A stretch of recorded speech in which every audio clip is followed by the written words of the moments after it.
Smart money management. What's working in 2026? What's working right now? Sharon Horne-Ellstrom here. Welcome to day 74 of our Supersize Your Business Annual Challenge. Our topic today is budgeting. Now, I love this topic. It's really interesting to me. There have been times in my life when I personally have not budgeted. I find that, like all other human beings, there's sometimes when we are doing really, really well and we just go with the flow of things, and other times when we're struggling and we want to just ignore and hide from things and the way they are. I think we've all had periods of our life like that. Some, maybe you're fortunate enough that you never have, but most of us, the vast majority of people on the planet, the vast majority of people here in the USA have had times where there's, been lean times, and we need to be a little bit more conscious and present with how we are allocating our resources, spending our money. Now, for my businesses, depending on the industry, we have different strategies and different ways of budgeting. Remember one of my first jobs, no, it was actually one of my last jobs in corporate America. I joined an organization that had never, ever, in the 100 years they'd been around, budgeted. And we implemented budgets for the first time in that organization, and it was revolutionary because, or I guess transformational is better than revolutionary. There was some revolutions going on in the background because the way they did things was handshakes and promises and probably kickbacks. Never looked into that because I didn't want to know, but probably kickbacks as well for jobs assigned and things. And we instituted things like bidding processes and things that made the company stronger and better and ultimately saleable to a much higher bidder, and allowed the owner of the company, which was a family-owned business, the opportunity to exit the industry at a very profitable number. So I shared in Supersize You Annual Challenge 3 different ways that I have personally budgeted over the years that have helped me during different periods of my life.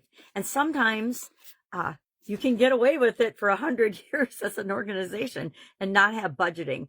But we literally saved the company tens of millions of dollars by budgeting, by doing budgets, by having a bidding process, meaning, hey, if you're going to do a job over a couple $1,000s, and I think we set it at 5 originally, then you got to get at least 3 bids for that particular job or project. And we found that we were overpaying like 5 and 10-fold for certain things that we just didn't need to do that for, and save the company literally tens of millions of dollars the first year. So I did share zero base, the 50-30-20, and then the profit first, pay yourself first philosophy.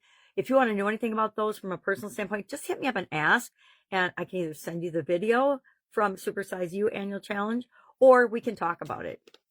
But since we're talking about business here, let's talk about what I actually do in my businesses, because I think that that's helpful. And I've done it for them for a lot of the time. And that is allocation, budgeting, and actually sitting down and having a budgeting process. We have a whole formal process that we use in our organizations now and have for a long time and we tweak it every year, just like all of our other processes and systems, to make sure it's continually improving and staying and keeping up with the times. But basically, you figure out how much the organization as a whole figures out how much money we're going to have come in. And then by division and by department and by function in the organization, we assign, hey, this is the amount of income that you have available to you. Now, sometimes that works out really, really well. If sales are down, it doesn't always work out really well, because it means that the different departments and divisions and people have to cut back and find ways to be more efficient and more effective, which in my mind, that's a foundational core value of mine. We should always be doing that, right? We as individuals, as well as our businesses, should always be looking for ways to do what we do faster, better, easier, more efficiently, and more effectively, right? And that's a share and should. It's not necessarily your philosophy. It's not necessarily a goal or a core value for your organization. But all of us should do what matches our core values as we're building and growing and supersizing our business. And now I'm assuming that your core values are wholesome and good. I assume that everybody's good, not that they're trying to do anything that's evil. Otherwise you wouldn't be listening to me, because I don't like that. I won't go into it. we've all made mistakes, right? We've all had bad things happen to us. And that's where that comes from for me. And I'm very careful who I partner with now, because I've had some bad business partners. I'm very careful about the things that have challenged me in the past because it's the lessons learned, right? So I like to look at, okay, this is a revenue coming in. These are all the expenses we can pretty much guess we're going to have. Fixed expenses are pretty easy to ascertain and calculate.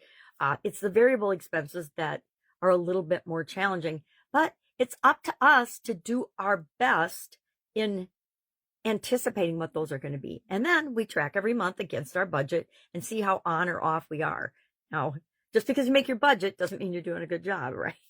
Because maybe you lucked out one year and you got a whole lot of extra allocation for your department or your division. So we have to always step back and look at it from the big picture perspective, which is usually in corporate America what our bosses are doing. But if you're the owner of the business, that's your job and your responsibility to do that and see and tweak things accordingly, not waiting till the end of the year and looking at it and say, oh my God, we lost, $250,000 because of this, this, and this, and make excuses for it. We want to look at it every single month. So we're being aware and adjusting as necessary. Maybe we got to add another salesperson and go out and get more sales. Whatever it is, we don't want to wait till the end of the year and then just be surprised. And that's part of why budgets are so powerful. They help us stay on track, and they also help us be prepared for when we get spurts of growth so that we can map out and plan for those as well. And we should all be planning for spurts of growth, right? We should all be planning for supersizing and growing all the time. And that's going to change the way we allocate some of our resources. So my question for you is, are you like my 100-year-old company friends that don't do budgets, have never done a budget, don't care about budgets? Just put in the comments below. And guess what? If that doesn't match with what you want for your organization, that's absolutely fine. If you are somebody that does use budgets and has used budgets, share in the comments below maybe your biggest lesson learned or the biggest benefit to you and your organization by doing that. If you want, you can share your tips and tricks and ways that you do it that would help other business owners, because that's what we're here for. We're here to help one another out. That's all I've got today. Budgeting is, just like every financial topic, pretty sacred for all of us.